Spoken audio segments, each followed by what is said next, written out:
So let's get started. Good morning, everyone. Thanks for joining 𝗏𝐴𝐡𝐢𝐜𝐶 𝐬𝐴 weekly webinar that we conduct every Thursday, 11 o'clock India time. And I really appreciate that you take out time and join these sessions every week. I see 109 people and almost 90% people join every other week. So I hope these webinars are adding value to your knowledge bank. As you see on the screen, the topic for today's session is adopting a frictionless approach to zero trust security. And to talk about this topic, we have Mr. Ajit joining us from CrowdStrike, and he's based out of US. And the topic is going to be very interesting. You know, we have done a lot of sessions around zero trust. In fact, the founder of zero trust concept, Mr. John Kinderwa, we brought him on our platform. He did talk about zero trust approach, but as you know, zero trust is going to touch everything in your environment, right? Whether it is internal network, whether it's your web servers, whether it is your users or applications, it has got the impact on almost everything.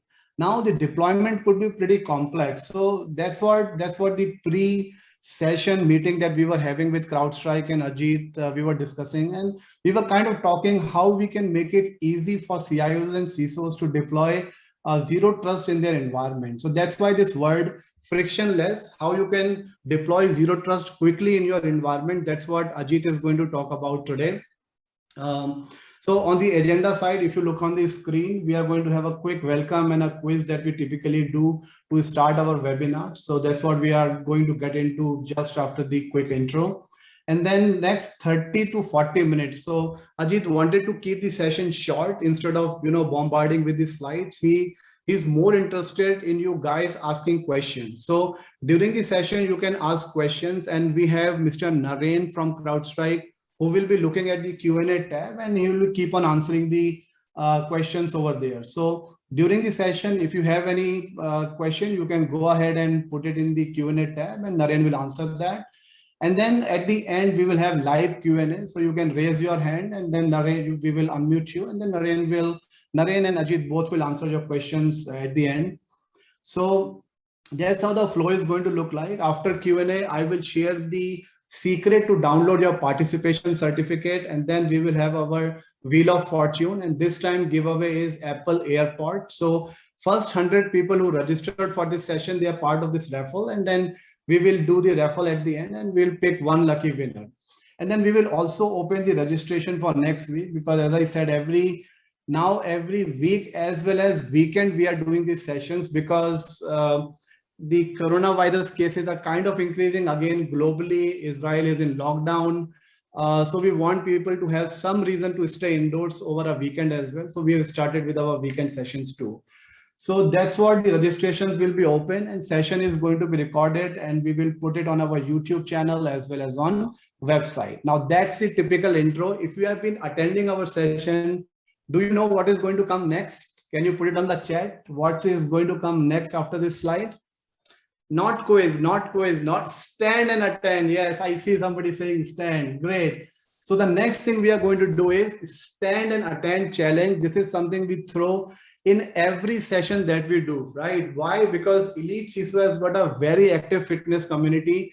We do not want you guys to be sitting and ruining your posture. So if you're going to sit for the entire day or even for 1 hour while attending this session, you will get a foggy brain, strained neck, you know, weak abs and everything. We do not want any of that. As I said, we've got a very active fitness community, and we promote fitness as well. So what I do is I'm throwing this challenge to you guys to stand and attend this session. While you are attending, just stand like I'm attending right now. So if you attend, you will think sharper, you will have less pain in your body, you will lose more calories, and you will be more thinner and leaner, right?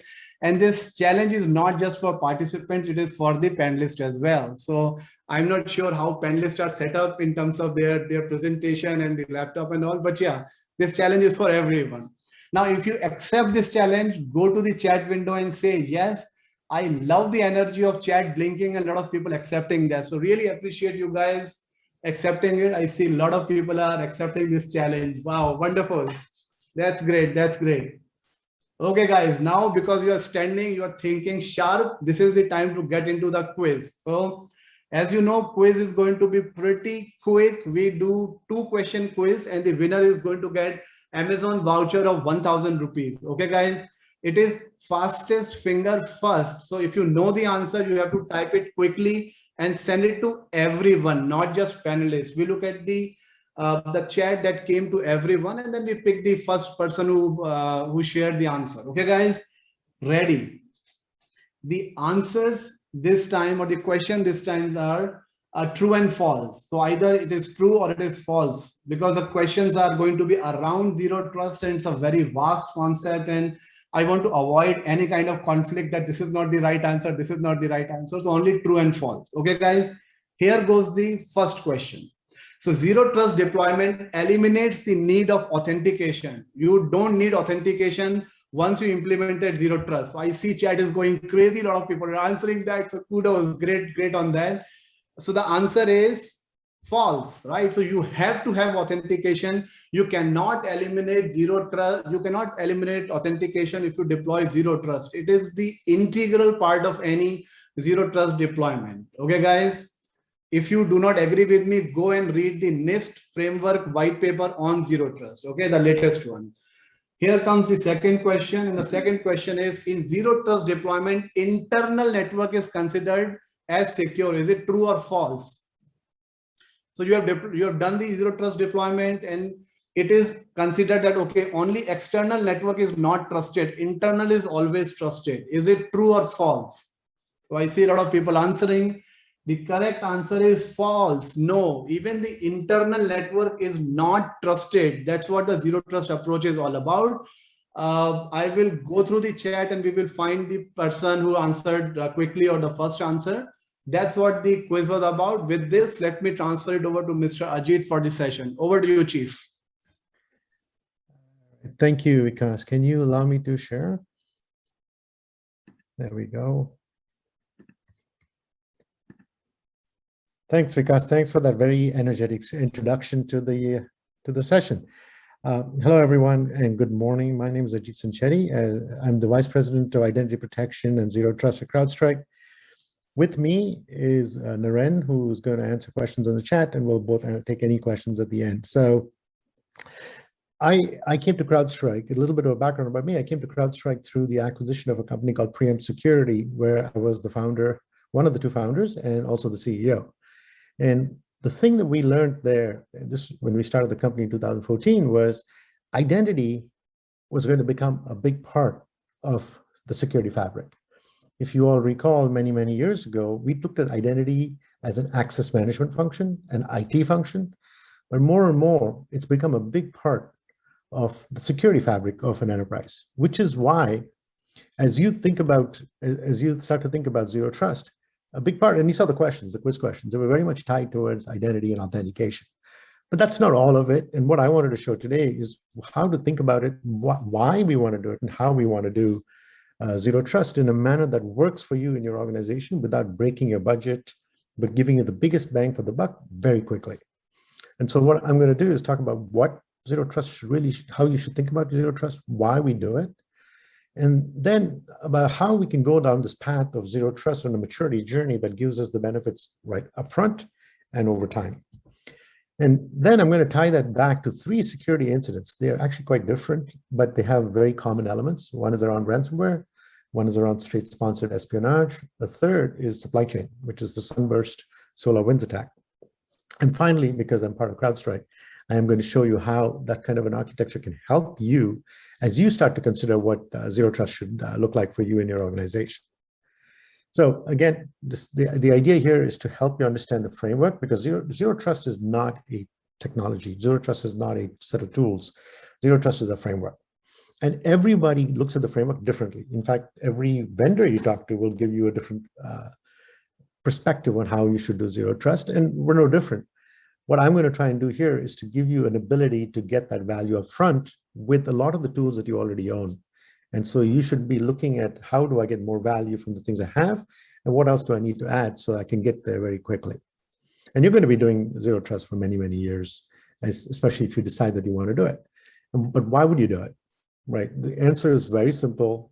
Vikas alluded to it. There's been a lockdown, and what has happened for us is we had enterprise networks that were very much like a moat. We had a very good perimeter. We had a well-defined perimeter. We knew where the bad people were. We knew where our employees were, how to trust. Again, your second question in the quiz was tied to it. Is the inside of the network very secure? That is true. Yes, it was, but it was a few years ago. What their network looks like right now is this. We have no inside, no outside. We have no perimeter. We have applications in data centers. We have applications in the cloud. We have users internal, users external, users coming on their own devices. And so companies are going through a digital transformation. In fact, the way you think about the digital transformation for an enterprise, not just security, is that what they wanted to do in 2024, 2025, they're having to do in 2021, which means that we as security practitioners are being asked to accelerate our understanding of the network to match the needs of the business. And so one framework that works for most of us is zero trust. We say zero trust, but if you look at the data, and the challenge for people is, okay, everybody says zero trust, and it's at the base level, zero trust is allowing access to the right person and not allowing access to the wrong person. And it's very, very simple, right? It's easy. If you're not trusted, if you're not coming from the device I want you to, what you shouldn't be coming from, if you're accessing application you shouldn't, let me do that. But that is a very static way to think about it, because that means that your rules and your policies are all very static, which means the users are experiencing a lot of friction. What I mean by that is, let's say you access an application 5 times in a day, and you tell your users, if you're going to access it 5 times a day, I want you to do an MFA 5 times. They're going to be very upset. Not only is it going to be friction for them, it's going to be friction for your support team, because people are going to get more upset when they cannot do the access, when they miss the MFA, when they didn't bring their phone. So the ability to do zero trust requires some dynamic ways to think about it. And those are very difficult to bring into organizations. And you can see that. This is, again, going back to Forrester, John Kinderwag, he came from Forrester. They did some research, a survey not too long ago, a few months ago, and they asked enterprises, what do you think about zero trust? And 82% of them said they need zero trust, but only half of them had even done a pilot project on zero trust. And I believe it's not because they didn't want to do it. It's just because it's so complex. Where do you start? What do you do? And Ian, if you look at the Microsoft framework, which is probably the broadest framework for zero trust, this is what the architecture looks like. It has components of identity. It has components of applications. It has components of endpoints. And as you build that framework out, that's a lot of different components. And not only do you have different components, you have to automate them together. Not only do you have to automate them together, you have to make sure that you don't have multiple panes of glass to look at. And so that is very daunting for most organizations. And so what we have to figure out is, how do we do it in a manner that's actually digestible by organizations with limited resources, because we're not all going to have unlimited resources. So as you think about it, going back again to the point that Vikas made about NIST, this is what NIST says happens when you think about zero trust. The framework has components of people, which is identity, workloads, which may be on-prem, which may be in the cloud. It could be about devices, which are endpoints, which are managed, which are unmanaged, which may be servers in data centers or in the cloud, or it could be the network where we access. You have these 4 components that are protecting the key data that you have, but now you have to consider things like automation, orchestration, visibility, all of that. But there are 4 basic tenets that they bring out when NIST talks about the security framework. The first is you have to consider, you have to use behavioral data. And behavioral data is very important for frictionless zero trust. What I mean by that is, as we start to build behavior of devices and systems and users and service accounts, if someone is doing what they're normally doing, why should we challenge them multiple times? Why should we even challenge them? But if they do something that's different, that is our first indication that something is maybe wrong. We're not sure, but it may be wrong. And so if you start to build behavioral models for your entire organization, build it for your identities, build it for your servers, build it for your service accounts, build it for your partners, now you start to know what's in your organization. And so when something does change, you know how to take action. That's number 1. Number 2, you have to implement segmentation. Now, if you go back to that picture I showed you of what the network looks like now, Where can you do segmentation? Network segmentation is so difficult to do when the network perimeter does not exist. So you have to think about segmentation from the perspective of identity, because identity is something you can build around. So, for example, you have contractors, people who are only allowed to access certain applications or certain servers. If you can build a segmentation policy, only letting them access certain assets because of who they are, that's segmentation. So think of it as identity-based segmentation. It's a very important part of Zero Trust.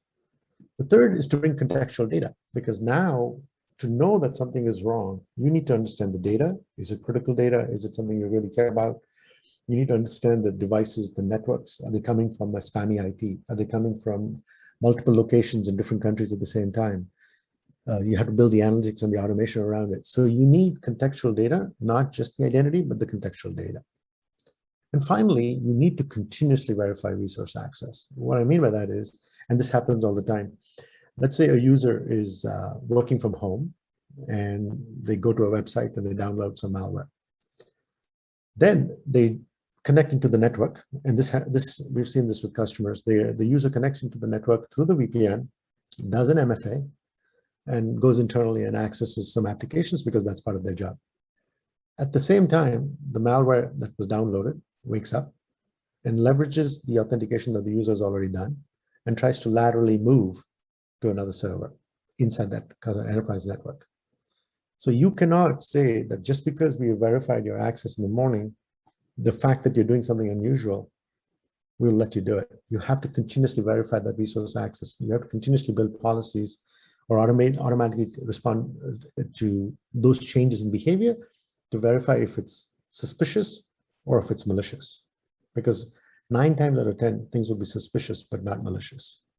And so these are the basic tenets that when you think about the NIST framework, it talks about how to think about zero trust, especially when we are working remote like we all are. And then, so what we did was we went back and looked at the common pattern of a lot of the breaches that are happening and tried to figure out, okay, if we're going to do zero trust, how do we start? How do we get our customers to start? The first thing we did was go back and look at some of the biggest breaches from the past few years. The US government Office of Personnel Management breach, which was a few million users. It was Active Directory privilege escalation. This was simple, bypass, no 2FA. It was lateral movement.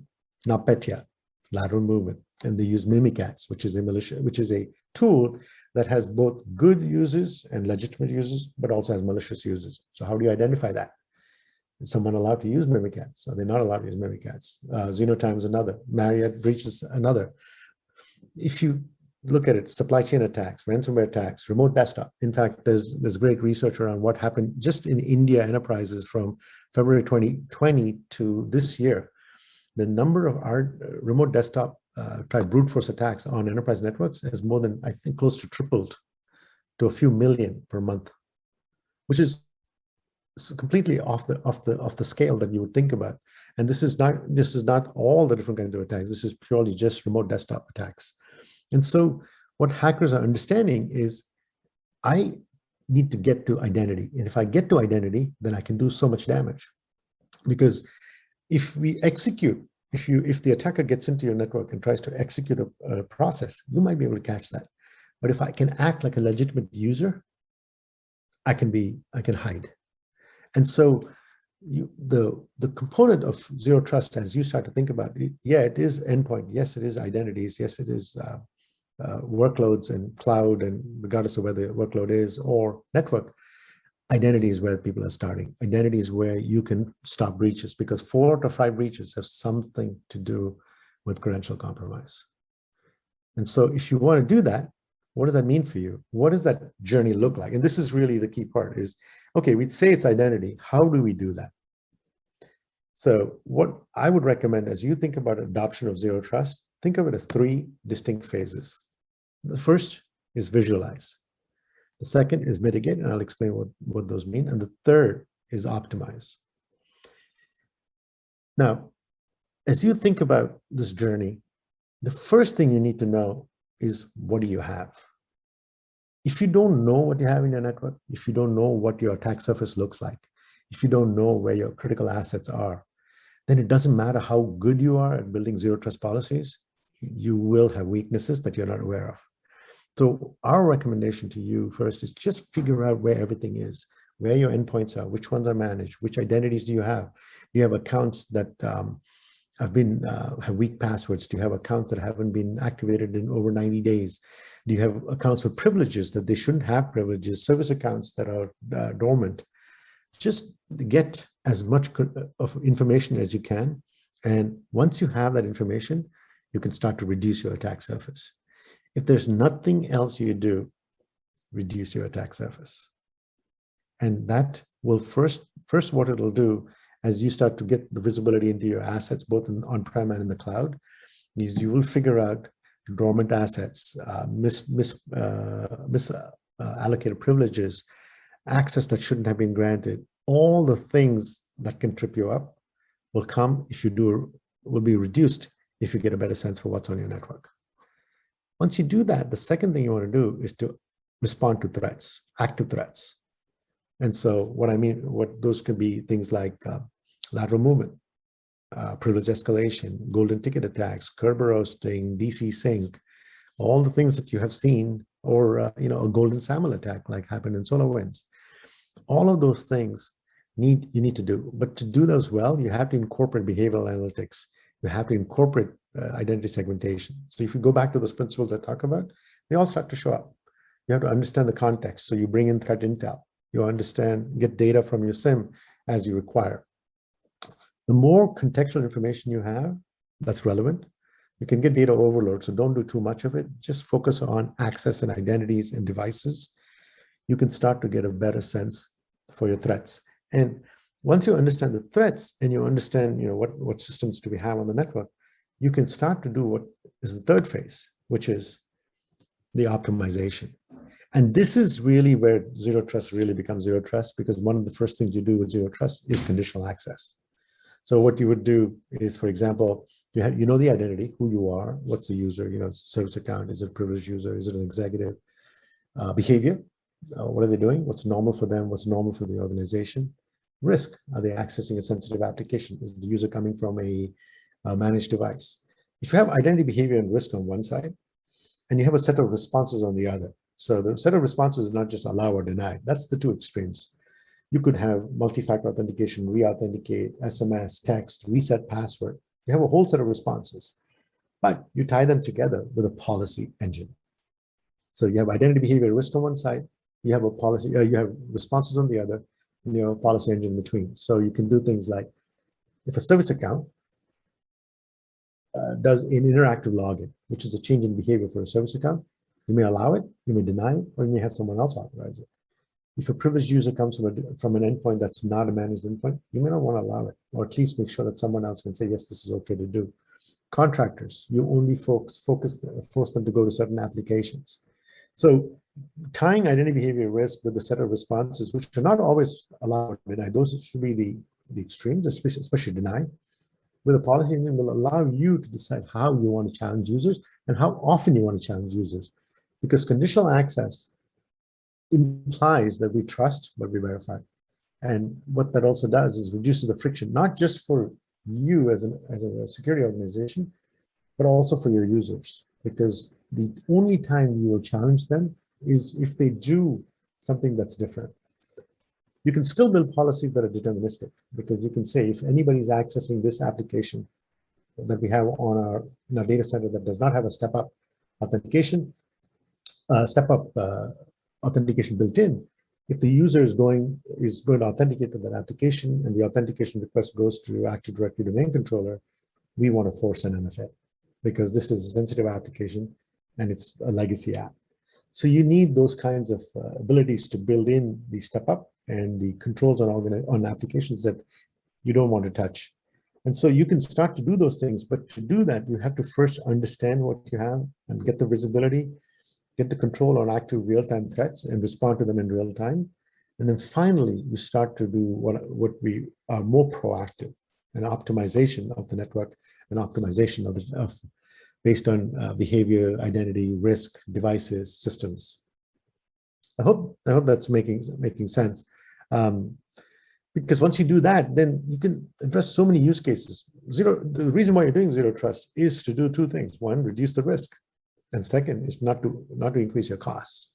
And so you can start to do things like stop lateral movement, which is something like over 20-something years where we've been dealing with threats like pass the hash, which is a form of lateral movement. You can start to address and detect those kinds of threats in real time. You can stop remote users coming from unmanaged devices or SaaS, or going to SaaS applications or hybrid deployments. You can start to detect it, because remember when I talked about getting the visibility, you can start to now understand what a user is doing on-prem and what a user is doing in the cloud and put them all together. And so let's say they start to misbehave in the cloud, and when they come internally to access an application, we can say your risk profile has gone up, you're accessing a sensitive application, I want to challenge you. So regardless of whether the user is authenticating off of Active Directory and then authenticating off of Azure AD and then maybe even Okta SSO, we can bring all that information together in one place and start to challenge them regardless of where they are. And you can start to reduce supply chain risk, because again, as you get better visibility and better control, you can ensure that you don't overprivilege vendors. You can start to do segmentation, you can prevent access. And by the same token, as you reduce risk, you can also reduce costs, because you're using and you're leveraging your existing infrastructure, things like Active Directory, things like authentication, like your endpoint software. We can start to build it together. I will show you a reference architecture here in a few minutes, but you can start to leverage the investments you've already made. There is a school that says when you want to do zero trust, you have to put a big proxy server. You have to connect all the users to that proxy, and then you connect the application to that proxy so you don't expose your network. I think that's possible, but that only works when you have a very few applications and you have a big budget and big servers. But for most of us, we have applications in the cloud, applications internally, and we have to leverage Active Directory. We have to leverage what we do in the cloud. And so from that perspective, using this kind of an approach will really help you solve a lot of your challenges and get to zero trust, because you're leveraging what you already have. And you can do that without escalating cost. And finally, we improve user experience, because the policies will allow you to decide how often and how you want to challenge users. Some users may not even see that you're tracking all their behavior, because as long as it's predictable, as long as it's low risk, you're not going to challenge them. But if it's not, then you want to leverage, you already have an investment in Okta SSO or Okta MFA or Duo. We should leverage all of those to be able to challenge the user without having to go buy another platform to do that kind of challenges. So what that means is you bring all this together. Okay, what does that mean? Let's look at three examples. Like I said, how identity played a role and how we could have helped. The first is ransomware. So when you think about ransomware, it's actually really a two-part problem. It's both code execution and it's identity and credential access, because the attacker needs to get into your network. And so usually it's through a system, and they execute code and maybe they use Mimikatz and they look at credentials in memory. But then they need to get to multiple systems to have really the power of the compromise, to get to the critical servers, to get to the critical data. And so just by saying I have a great endpoint software is not sufficient. You should also be able to say what that identity is doing on that endpoint. And so if you think about it, you look at the kill chain, and you have initial access all the way to getting privilege escalation, all the way to an impact on the organization. We think that the attackers will come in and follow this path. Not necessarily. Sometimes they will come in and do lateral movement first, because they already have the credentials and they are starting to look like a legitimate user. And this is what happens in ransomware more often than not. Ransomware, usually the initial entry into an organization is through the credentials. In fact, when you look at Maze ransomware, almost every aspect of Maze had something to do with credential compromise. So if you had detected the credential compromise at the beginning of the attack, you wouldn't have experienced any of the impact at the end. And when we go back and we analyze it, yes, there's code execution happening, but in a very early, right from privilege escalation all the way down to impact, identity becomes a big part. And identity is more effective at detecting the ransomware attack than execution would be, because once they've gotten past the execution stage, the system is blind to the ransomware attack, especially as you get to servers, and you start to pull data off of and start to encrypt the critical servers and backups. So that's one example. And so as you start to understand how ransomware works, almost always you will find that credentials were required to have an impact. By the same token, it was, there was identity there, it's identity here. And this one, I'm going to give you an example of a real attack that we saw not too long ago, but I'll just give it to you at a very high level and you will see what happened. Because this was a state-sponsored attack and it was done in a very, very focused way for one of our customers. And, when you look at ransomware, when you look at state-sponsored attacks, they have patience, they have time, they can do attacks slow, disciplined. It's very, very important for us to be as patient and as understanding of the network and to know what's in the network to be able to detect something like this. And here, what we saw was they got the user to disclose credentials through a phishing attack. And they were able to get Office 365 credentials. But what the attacker was looking to do was to copy the data from Office 365, do a DC sync so they could get in and do an Active Directory DC sync, and then they were trying to get a golden SAML. This is very similar to Sunburst. Now, if the enterprise had, and they did, identity, this is how we would have seen it before any kind of code execution happened. We were tracking the attacker, and so we looked at how the whole thing went down, and you can see that identity played a big part in that attack.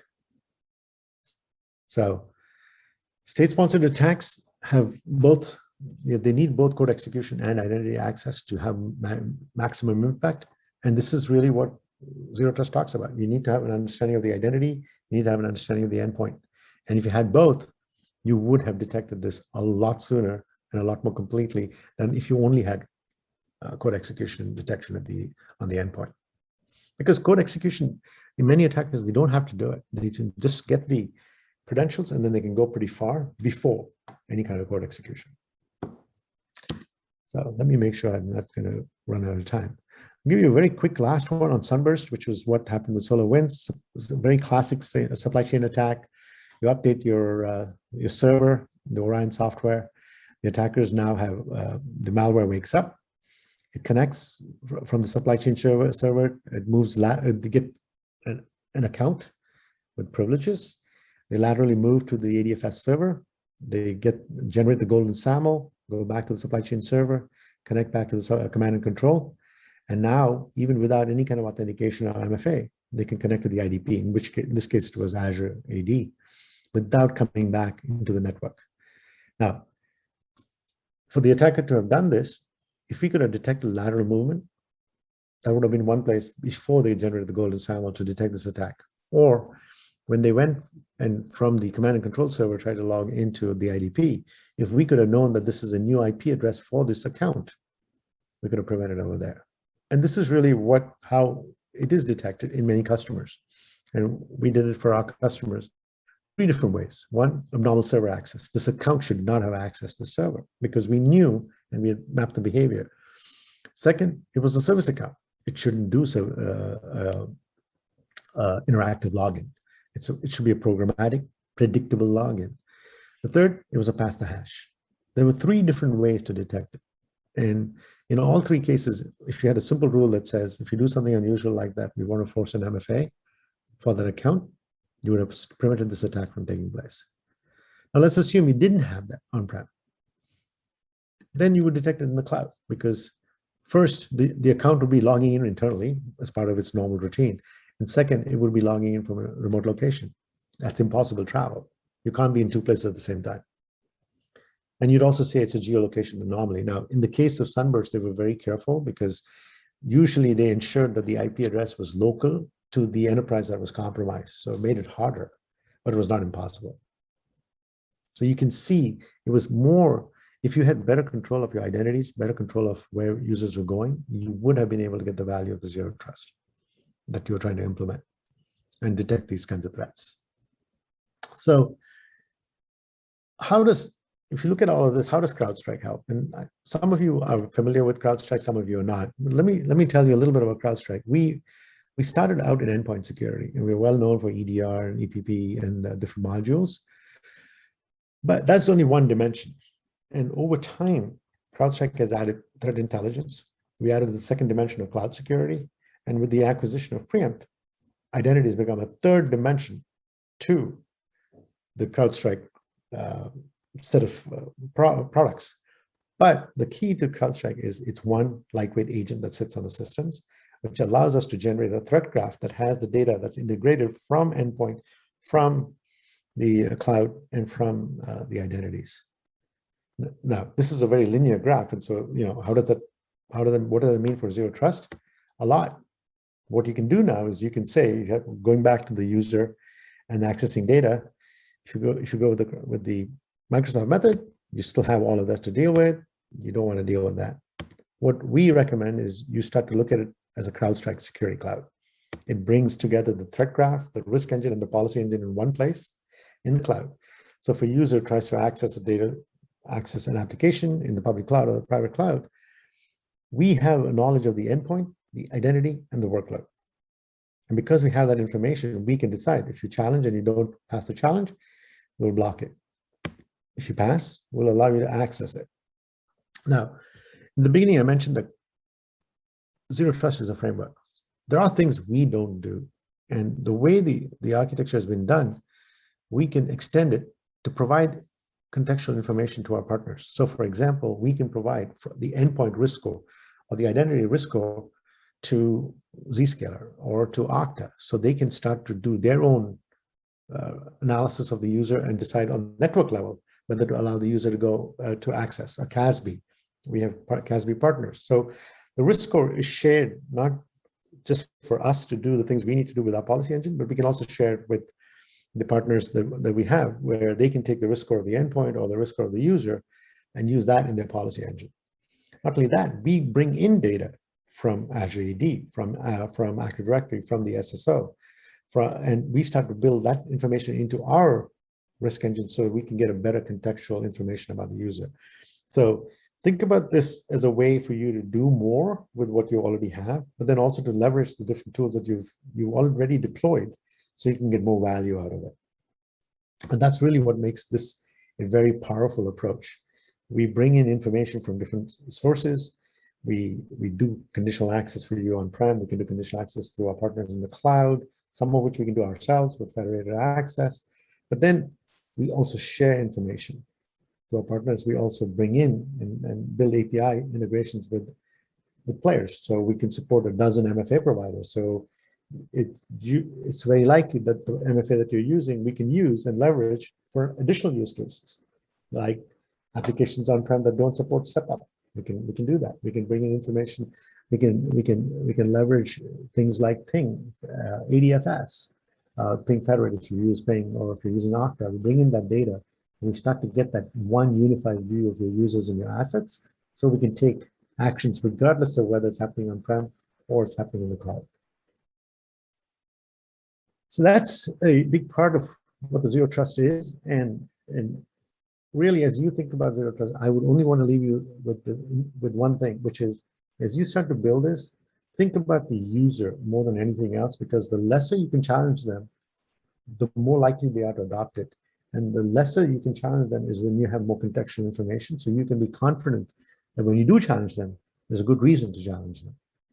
Which is why bringing all this data into one place, into one policy engine, into one threat graph, will help you understand and help you make those risk decisions so that your users become part of the security and they don't think that they're being challenged 50 different times. And the worst thing they can do is, if they see another MFA without thinking about it, they say yes, and that's the one time that they're being compromised.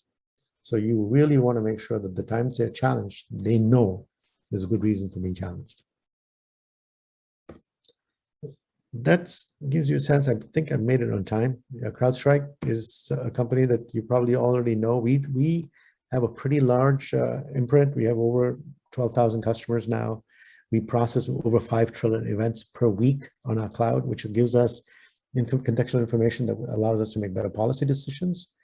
And we're probably the easiest to use because we're giving you one pane of glass to look at all these different modules that you may get from CrowdStrike. And that is hopefully a sense for you for how to think about frictionless zero trust, especially from an identity standpoint, because you will get pretty far if you use that approach. Thank you very much. Great session, Ajit. Thanks a lot.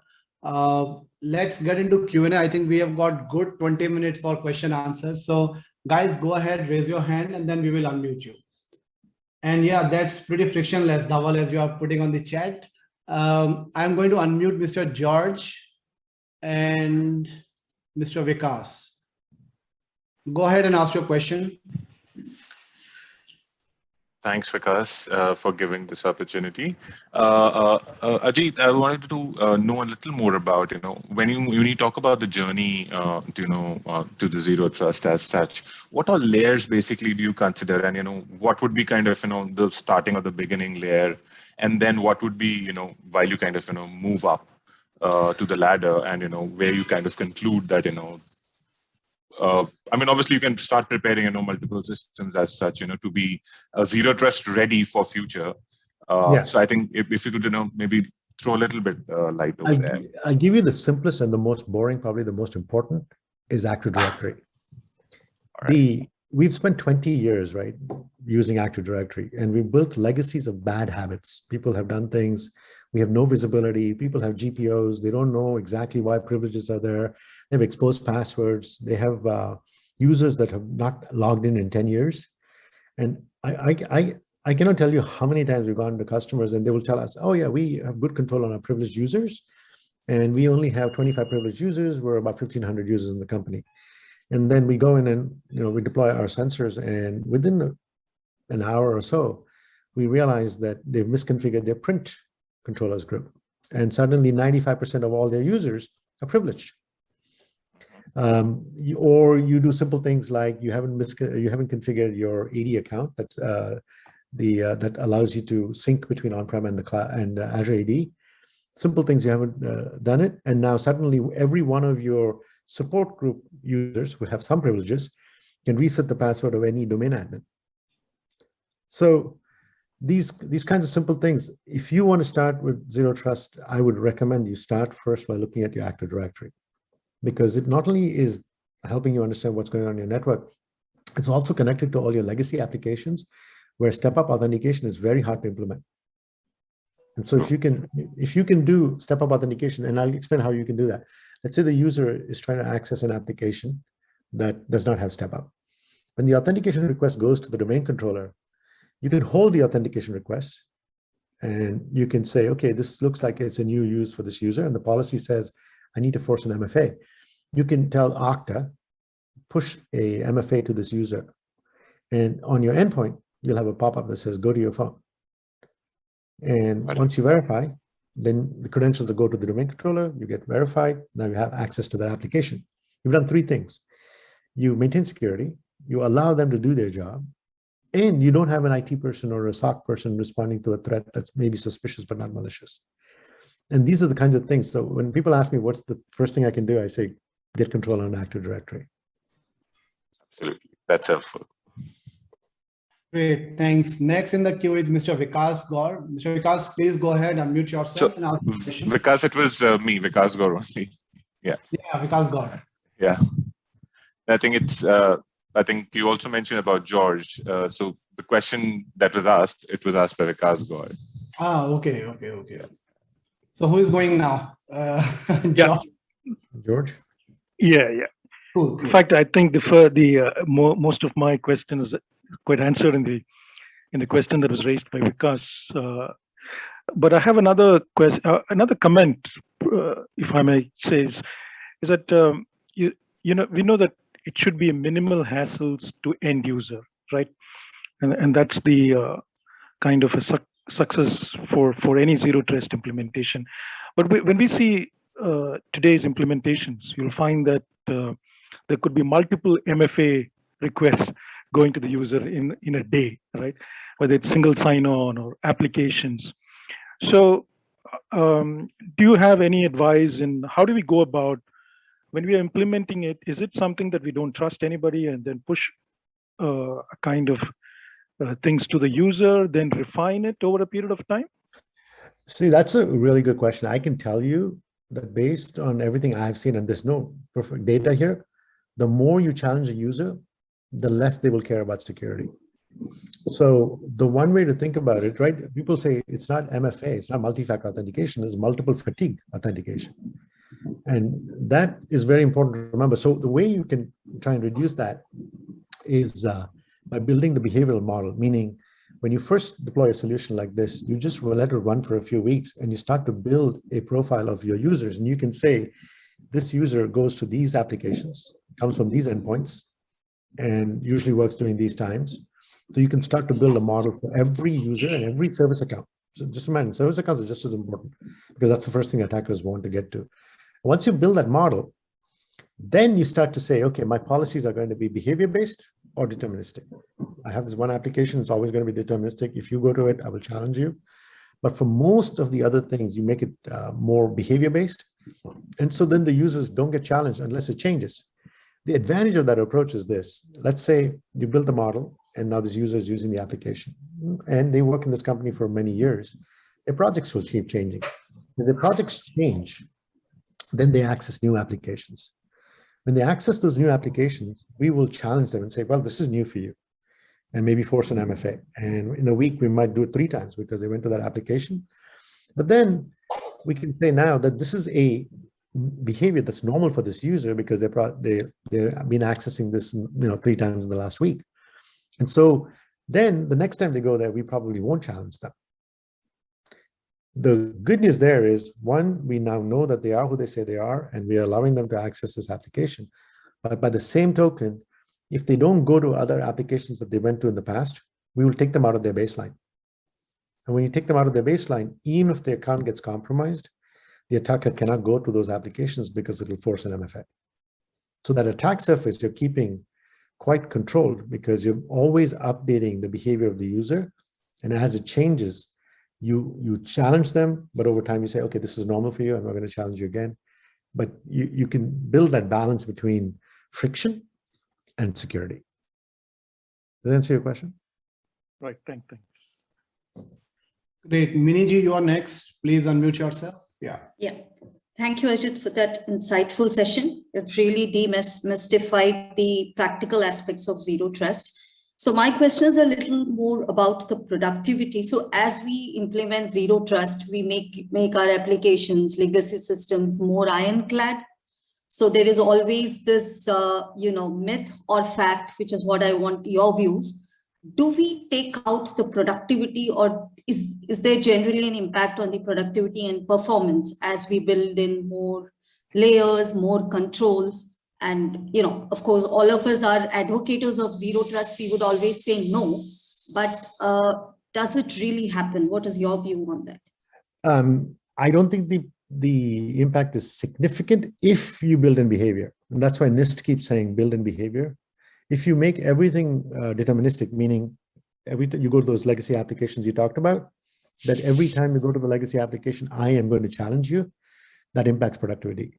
And in fact, what I will say to you is, you probably don't even know, if you challenge users every time, you don't even know whether they are conscious when they accept the challenge. So while you may feel more secure, you're probably going to be, you might have that one breach because the user didn't think about before they approved an MFA. They may have been sitting at home and suddenly they saw a challenge and they just approved it. So I think that if you build in behavior, then you can reduce the number of times you challenge, because the systems, I mean, these our systems and our other systems, I'm sure, will also tell you how often do you want to challenge a user based on a change in behavior. So you have that ability to decide how much friction you want to introduce. So the productivity level is not the issue.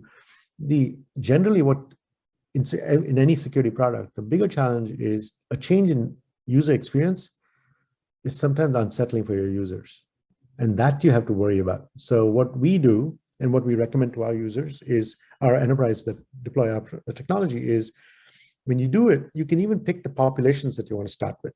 And so what enterprises will do first is they will start with their privileged users, their service accounts, their high-risk groups, people who have privileges, before they expand it to the general population. And that's another way to get the organization to get used to this approach. You don't just go one day and say, okay, everybody, we're going to do Zero Trust. you're all going to be challenged. You start to pick the populations before you expand fully. Thank you. Mr. Rajan, go ahead, please.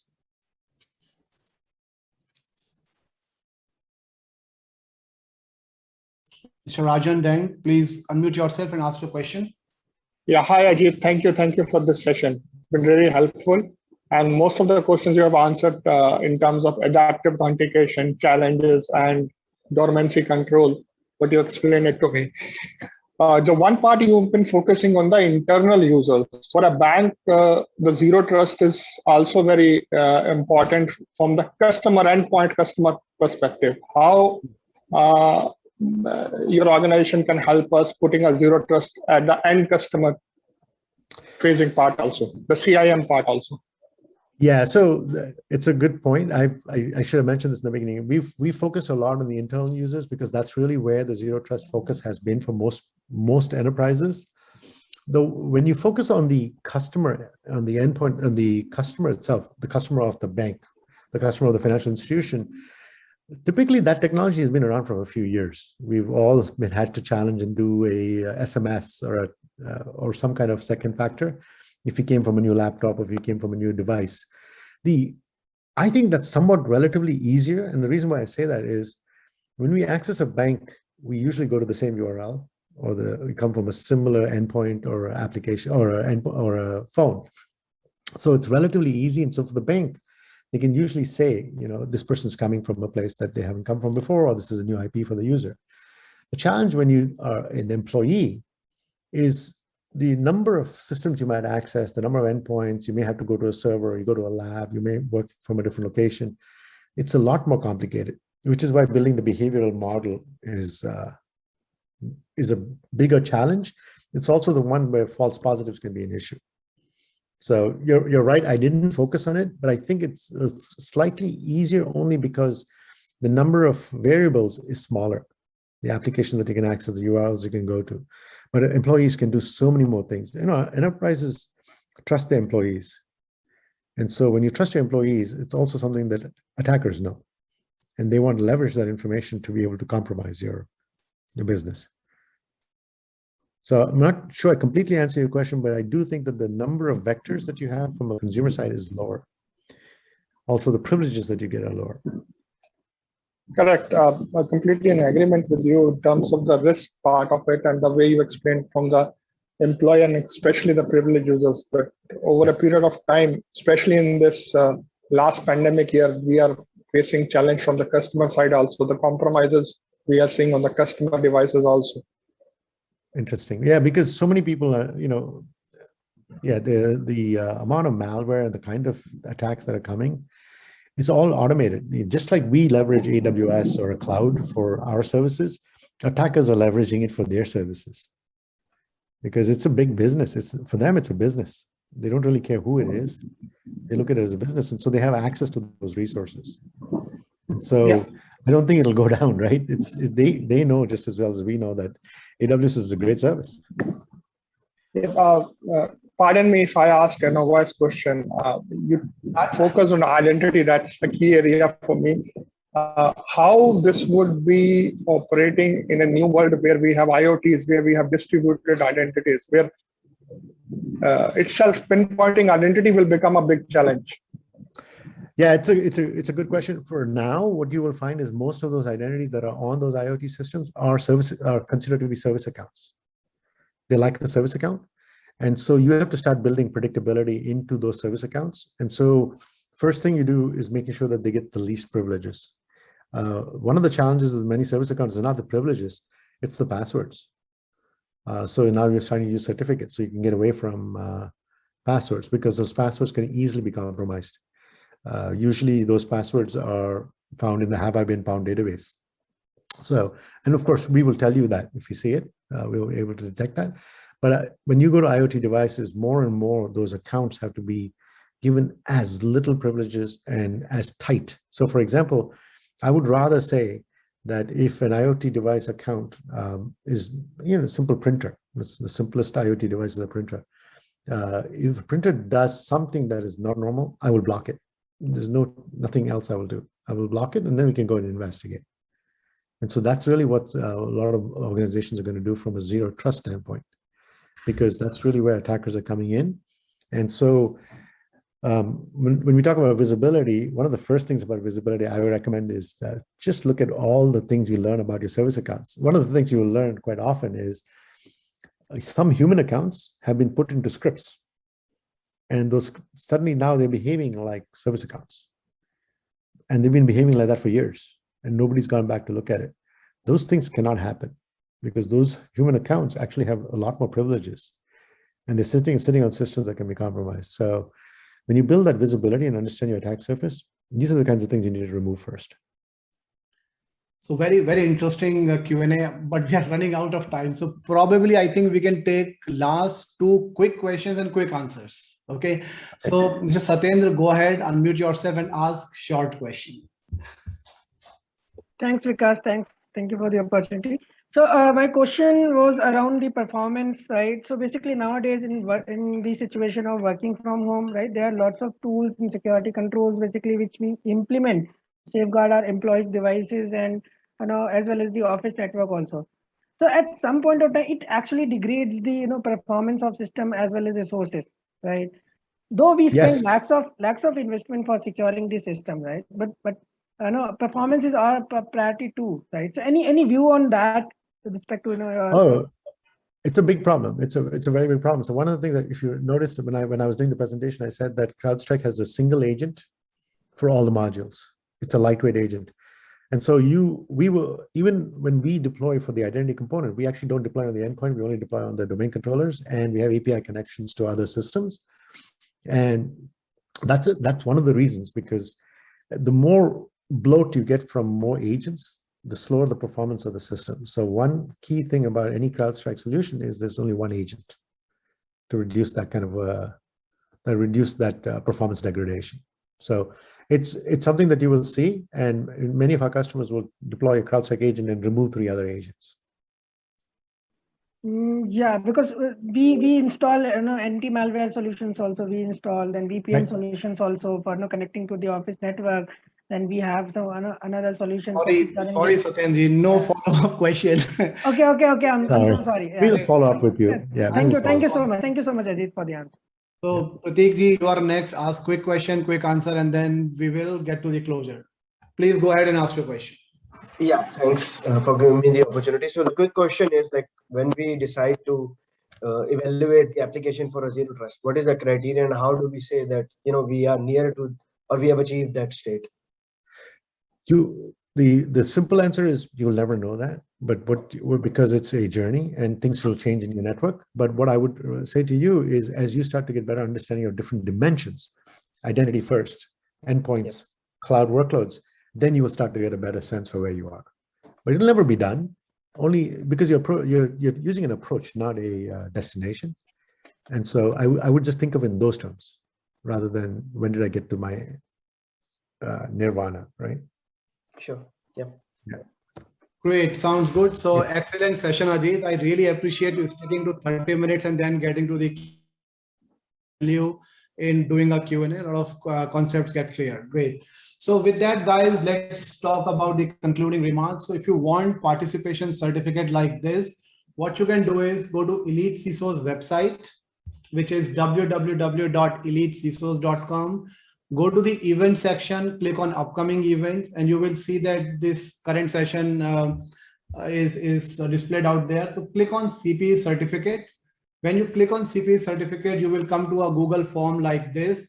Fill your email address, put your name and the password to download certificate, and see it clearly says now enter in small case only. If you put it in capital, you will not get the certificate. So the answer is, or the secret is trust. Right? If you put trust, you will get your participation certificate like this. So that's what you can do to download certificate. And then if you are here to download your certificate, I invite you to register for this next session, which is over the weekend on Saturday, 7th of August, right? So 𝐿EAT-CISO, we have been doing in-person session, and then we started with online session in March 2020. In past 3 years of physical and online events, we have never done a single event around mobile app security, right? Because a lot of organizations have got enterprise and business mobile apps, and there's always a struggle to secure mobile apps as well. So the registration for this session is open now. Go ahead and register for it. We are getting founder and CEO of this company called 𝗵𝗄𝐿. He's going to join us from South Korea. So we have never had anybody joining us from South Korea. We have never had any session around mobile security. So I think this session is going to be pretty phenomenal. Go ahead and register for it. And then first 100 people to register will be part of a raffle for Amazon Alexa, right guys? So go ahead, registrations are open. Simply click on register now and you can register for it. And then this is on Saturday, right? This is on Saturday, which is just 2 days from now.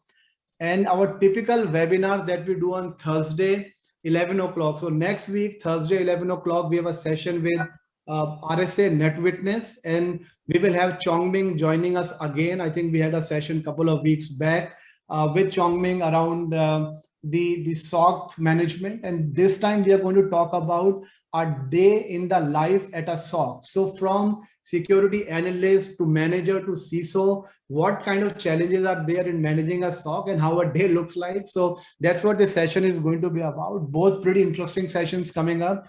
You can go ahead and register for it. Again, typically first 100 people to register will be part of raffle. And that raffle is going to be Amazon Alexa, not the AirPods that we are going to give away today. Okay. So today, 100 first people who registered are part of this Wheel of Fortune. I will spin it and then it will randomly pick one individual, and that individual will win Apple AirPods. Okay. So I'm spinning it. Let's see who the lucky winner is going to be. And if your name comes, you have to come on chat and say, yes, you are there. And we will unmute you as well. Mr. Atul Kirane. Mr. Atul is member of our Pune chapter. So Mr. Atul, if you are there, go to the chat and type yes. Mr. Atul is there. Very nice. Congrats, Mr. Atul. Ping me on WhatsApp and we will ship Amazon Alexa to you. Not Amazon Alexa, Apple AirPod. I keep saying Amazon Alexa because we give it every other webinar. So yeah. Not Amazon Alexa, Apple AirPods. Ping me on WhatsApp. Great, guys. Thank you very much. Right on time, 12:03, 3 minutes late, maybe. But yeah, amazing session. Thanks, Ajit. Thanks, CrowdStrike team. And thanks, everyone, for joining in. Bye for now. Thank you. Thank you, everyone.